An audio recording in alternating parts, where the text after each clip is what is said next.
Shalom, selamat pagi Bapak Ibu dan Saudara yang terkasih di dalam Tuhan Yesus Kristus. Kembali berjumpa dengan saya lewat renungan singkat di dalam video ini. Dari tempat ini saya tetap berdoa dimanapun Bapak Ibu berada, Bapak Ibu ada di dalam penyertaan dan perlindungan Tuhan. Bapak Ibu yang terkasih di dalam Tuhan, sebelum kita akan lebih jauh lagi melihat dan mendengarkan kebenaran firman Tuhan lewat video saya, mari sama-sama kita satukan hati, kita berdoa terlebih dahulu. Mari kita berdoa. Bapa kami di surga, kami datang kepadamu pagi hari ini. Kami bersyukur untuk penyertaan-Mu di sepanjang malam istirahat kami. Kami bisa tidur dengan pulas, kami tahu semuanya karena perlindungan dan penyertaan Tuhan. Kami bersyukur juga untuk hari yang baru yang Tuhan berikan buat kami.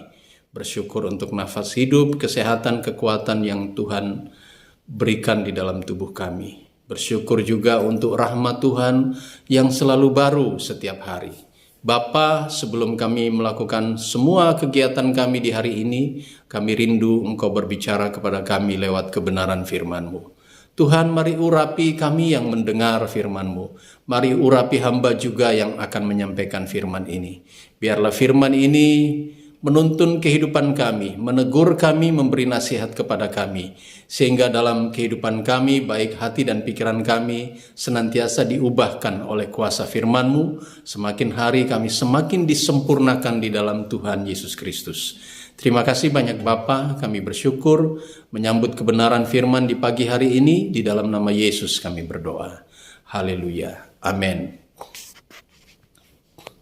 Bapak, Ibu, dan Saudara yang terkasih di dalam Tuhan, tema firman Tuhan di pagi hari ini adalah penderitaan bagian hidup manusia.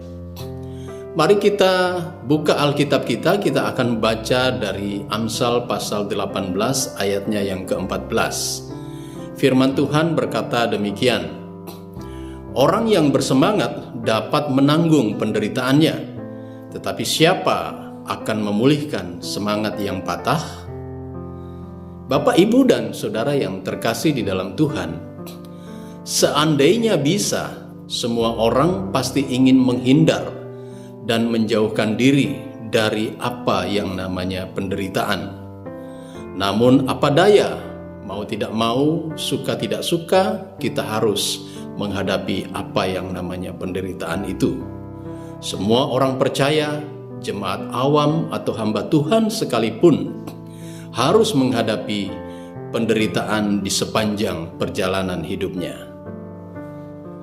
Musa pun pernah menyadari bahwa penderitaan itu adalah bagian hidup manusia, dan itulah yang menjadi kebanggaan hidup manusia. Kita bisa baca itu di Mazmur pasal 90 ayatnya yang ke-10.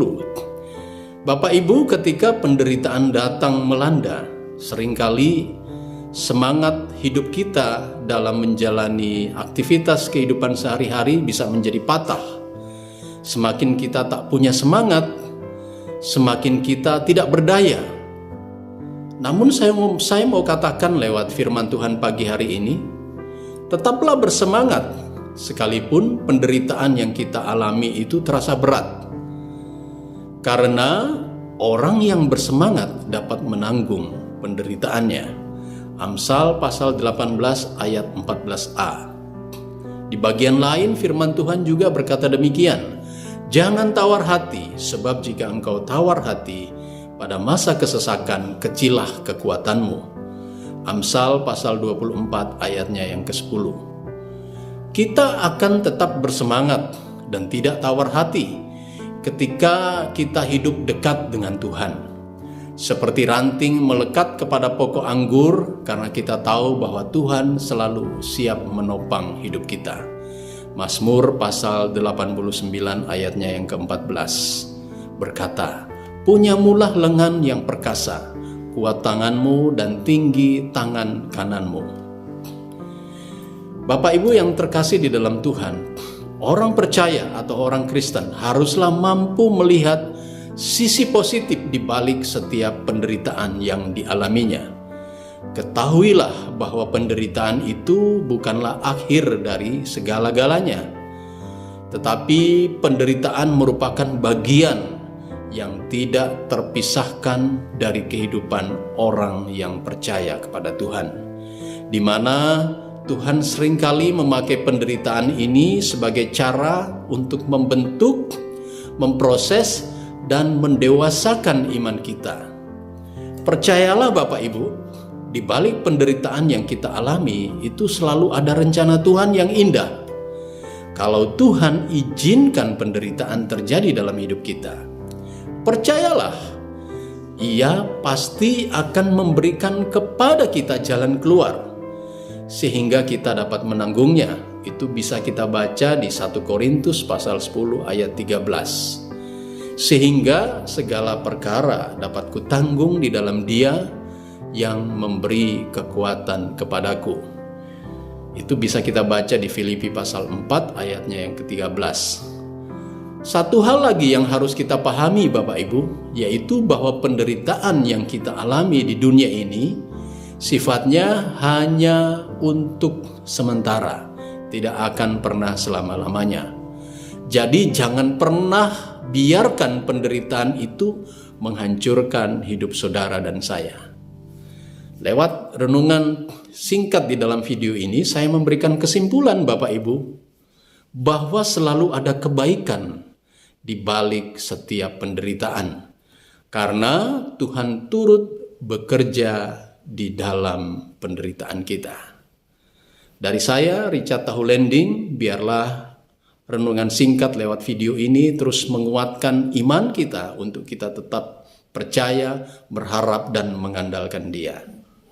Bapak, Ibu, dan Saudara yang terkasih di dalam Tuhan, ini yang bisa saya bagikan buat Bapak Ibu.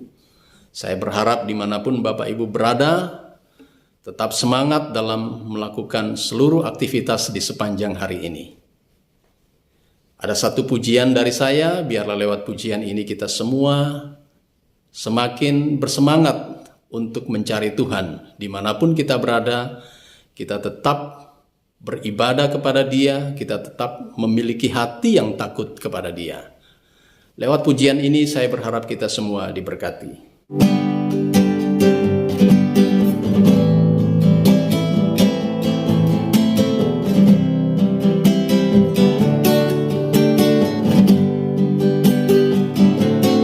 Ku hidup karena percaya Kau yang berjanji setia.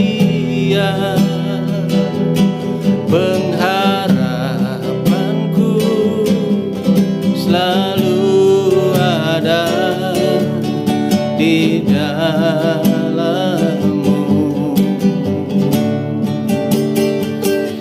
Ku tidak akan menyerah meski dalam kesesakan. Seluruh hidupku dalam genggaman-Mu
berjanji dan sanggup menggenapi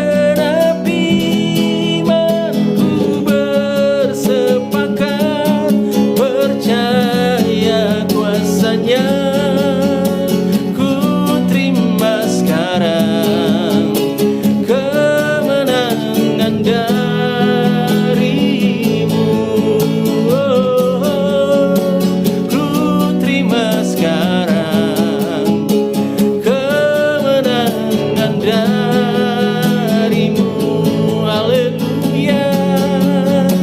Ku terima sekarang kemenangan darimu.